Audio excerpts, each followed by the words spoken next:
12 তারিখের নির্বাচন শুধু নির্বাচনের দিন হলে চলবে না। এই নির্বাচনের দিনটি হতে হবে মানুষের ভাগ্য পরিবর্তন দিয়ে, এবং 12 তারিখে আপনারা বাংলাদেশের মানুষের ভাগ্যের পরিবর্তন করতে পারেন সঠিক ব্যক্তির পক্ষে রায় প্রদানের মাধ্যমে, সঠিক মার্কার পক্ষে রায় প্রদানের মাধ্যমে। কারণ এই যে গত আগস্ট 5ই আগস্ট যে পরিবর্তন হয়েছে, এটি শুধু রাজনৈতিক পরিবর্তন হলে চলবে না। এই পরিবর্তনটি হতে হবে মানুষের ভাগ্যের পরিবর্তনের দিন হিসেবে। 12 তারিখের নির্বাচন শুধু নির্বাচনের দিন হলে চলবে না। এই নির্বাচনের দিনটি হতে হবে মানুষের ভাগ্য পরিবর্তনের দিন, এবং সেই জন্যই বাংলাদেশের ইতিহাসে এই নির্বাচনটি একটি অন্যতম গুরুত্ব বহন করে। প্রিয় ভাই বোনেরা, স্বাভাবিকভাবেই গত 15-16 বছর আমরা দেখেছি আমাদের সারা বাংলাদেশে গ্রামে গঞ্জে আনাচে কানাচে মানুষ বিভিন্নভাবে বঞ্চিত হয়েছে। এলাকার উন্নয়ন থেকে মানুষের বিভিন্ন দাবি দেওয়া থেকে তারা বঞ্চিত হয়েছে।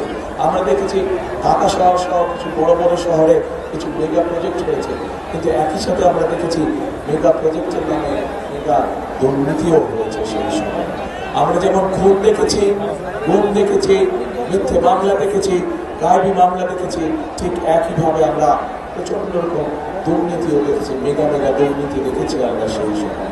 প্রিয় ভাই বোনেরা, এই অবস্থার পরিবর্তনের সময় চলে এসেছে। এই অবস্থার পরিবর্তন করতে হবে, কিন্তু এই অবস্থার পরিবর্তন যদি করতে হয় ঠিক 5 তারিখে দল মত নির্বিশেষে বাংলাদেশের জনগণ যেমন রাজপথে নেমে এসেছিল, ঠিক একইভাবে আগামী 12 তারিখের নির্বাচনে আপনারা যারা ভোটার, আপনাদের সকলকে ভোট কেন্দ্রে নেমে আসতে হবে।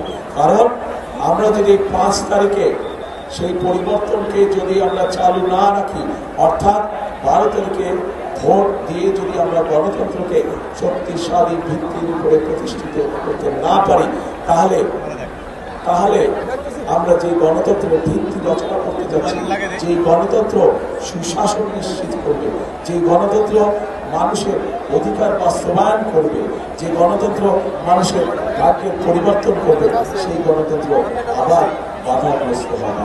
সেই গণতন্ত্র যদি বাধাগ্রস্ত না হয়, 12 তারিখের নির্বাচনের মাধ্যমে যাতে গণতন্ত্র প্রতিষ্ঠিত করা যায়, জনগণের নিকট জবাবদিহিমূলক সরকার প্রতিষ্ঠিত করা যায়, তার জন্য জনগণকে সামনে এগিয়ে আসতে হবে। কারণ এই বাংলাদেশ কিভাবে চলবে, কিভাবে চলবে না, বাংলাদেশে কি হবে হবে না, তার সিদ্ধান্ত নেবার মালিক এই দেশের জনগণ। কারণ এই দেশের মালিকই হচ্ছে এই দেশের জনগণ।